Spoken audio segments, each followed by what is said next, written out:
Assalamualaikum warahmatullahi wabarakatuh. Hari ini kita akan belajar mengenai salah satu teks yang sebetulnya sering kita gunakan di dalam kehidupan sehari-hari. Ada yang bisa tebak teks apakah itu? Ya betul, jawabannya adalah teks laporan hasil observasi. Nah, kenapa Ibu bisa bilang kita tuh sering loh melakukan pengamatan melalui teks laporan hasil observasi ini? Karena secara tidak sadar kita tuh sering tuh melakukan pengamatan terhadap tingkah laku atau perilaku seseorang, kemudian juga peristiwa alam, terus juga apa sih yang sedang terjadi belakangan ini. Kita sering tuh melakukan pengamatan, hanya mungkin pengamatan yang kita lakukan itu hanya sebatas obrolan atau bahkan hanya sebatas imajinasi saja, tidak tertuang secara teks gitu. Nah, gimana dong caranya biar kita tuh bisa memberikan sebuah pengetahuan baru tentang hasil obrolan kita atau bahkan imajinasi kita? Nah, salah satunya adalah menggunakan teks laporan hasil observasi. Nah, teks laporan hasil observasi ini merupakan sebuah pengamatan melalui panca indera. Artinya pengamatan tersebut itu bisa dirasakan oleh panca indera kita yang 5. Yang pertama itu bisa terlihat oleh mata, kemudian bisa tercium oleh hidung, kemudian bisa terdengar oleh telinga, lalu bisa terasa oleh indera pengecap, lalu bisa diraba oleh indera peraba. Nah, ketika objek yang kita amati itu dapat dirasakan oleh salah satu panca indera, berarti pengamatan kita sudah bisa diklasifikasikan menjadi pengamatan untuk teks laporan hasil observasi nantinya. Penasaran kan apa itu teks laporan hasil observasi? Yuk kita simak penjelasan berikut ini. Untuk pengertian teks LHO sendiri itu pada dasarnya adalah sebuah informasi atau gambaran umum tentang sesuatu berdasarkan fakta dari hasil pengamatan langsung. Nah, penjabaran umum di sini tuh bisa berupa hewan, peristiwa, tokoh, benda atau apapun itu objeknya. Nah, yang membedakan teks LHO dengan teks lainnya adalah adanya pengamatan langsung tadi, yaitu observasi. Lalu, apa sih ciri-ciri yang membedakan teks LHO dengan teks lainnya? Ciri-ciri dari teks LHO itu ada voli. Yang pertama itu faktual, objektif, luas, dan informatif. Nah, untuk faktual sendiri, karena sumber observasi itu berdasarkan data yang sesuai di lapangan, artinya kita memerlukan fakta yang ada di lapangan. Karena tadi sudah dijelaskan kalau misalkan teks LHO ini tuh harus melakukan pengamatan langsung ke lapangan, artinya kita harus real, nyata melakukan observasi langsung. Yang kedua ada objektif. Hal yang diamati adalah objek yang spesifik dan bersifat nyata.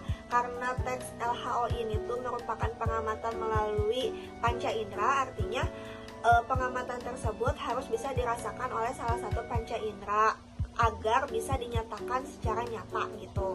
Nah, terus juga objektif di sini tuh selain harus nyata, di sini tuh harus memiliki argumen yang jelas gitu, gak boleh secara subjektif atau melalui opini pribadi. Lalu yang ketiga ada luas. Walaupun objeknya itu hanya satu, tapi pembahasannya bisa secara luas, bisa universal. Yang terakhir yaitu informatif. Karena teks LHO ini merupakan teks laporan hasil observasi yang melakukan observasi atau pengamatan langsung, kemudian juga banyak fakta dan data yang disajikan, terus juga harus bersifat objektif kan, gak boleh secara subjektif.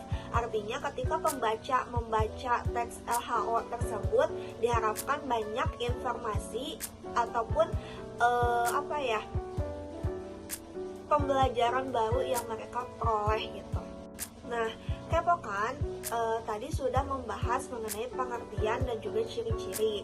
Nah, untuk struktur teks LHO sendiri itu ada 3 elemen utama. Yang pertama itu ada pernyataan umum atau klasifikasi, lalu ada deskripsi bagian, dan yang terakhir ada deskripsi manfaat atau kesimpulan. Nah, di pernyataan umum ini biasanya berisi tentang pembuka atau pengantar hal yang akan disampaikan. Hal umum terkait terkait kondisi objek yang akan dikaji. Nah, untuk deskripsi bagian ini penjelasan detail mengenai objek atau bagian-bagian dari objek, bisa kayak ciri-cirinya, kemudian dari fungsi objek tersebut apa gitu. Lalu ada deskripsi manfaat atau kesimpulan. Nah, untuk deskripsi manfaat atau kesimpulan ini biasanya menjelaskan manfaat dari objek yang diobservasi. Misalkan kayak lidah buaya. Lidah buaya itu manfaatnya untuk apa? Lalu, kaidah kebahasaan dari teks LHO ini kayak gimana sih? Nah, kaidah kebahasaan dari teks LHO ini biasanya sering menggunakan kata atau frasa benda. Nah, kata atau frasa benda ini tuh biasanya digunakan sebagai pemaparan peristiwa umum dari objek tersebut. Lalu yang kedua, ada kata atau frasa kerja.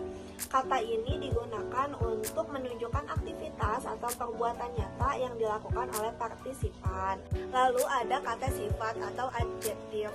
Nah, kata ini tuh biasanya kata yang menerangkan nomina dari sebuah kalimat. Kemudian ada kalimat definisi. Kalimat definisi ini adalah kalimat yang memberikan penjelasan umum tentang suatu benda, hewan, tumbuhan, tempat, peristiwa, atau istilah yang kita observasi. Lalu ada kalimat deskripsi, sama dengan kalimat, hampir sama ya dengan kalimat definisi, cuman bedanya ini tuh menggambarkan sifat-sifat atau ciri-ciri khusus dari suatu benda atau objek yang sedang kita amati. Lalu ada kalimat klasifikasi. Nah, kalimat klasifikasi ini adalah kalimat yang mengelompokkan suatu objek menjadi beberapa indikator yang didasarkan pada ciri-ciri atau karakteristik yang dimilikinya. Lalu ada kalimat simpleks. Nah, kalimat simpleks ini tuh adalah kalimat yang terdiri dari satu klausa dan satu unsur predikat. Lalu yang terakhir ada kalimat kompleks. Nah, kalimat ini yang terdiri dari klausa utama dan klausa subordinatif. Biasanya ada cirinya tuh ada konjungsi dan yang kemudian sebab akibat atau kayak gimana gitu. Oke, karena materinya sudah habis, mari kita lanjut ke kesimpulannya. Kesimpulannya, teks laporan hasil observasi adalah sebuah teks faktual yang menyajikan informasi berdasarkan pengamatan langsung yang disusun secara objektif dengan struktur klasifikasi umum, deskripsi bagian, dan manfaat, serta menggunakan kaidah kebahasaan khusus seperti kata benda, kata kerja, kata sifat, serta kalimat definisi, deskripsi. Kemudian juga ada kalimat simpleks dan kompleks. Nah, untuk lebih jelasnya, mari kita sama-sama mengerjakan tugas untuk membuat sebuah teks laporan hasil observasi dengan runtun dan juga memperhatikan baik secara struktur, kaidah kebahasaan maupun ciri-cirinya. Selamat mengerjakan, bye-bye.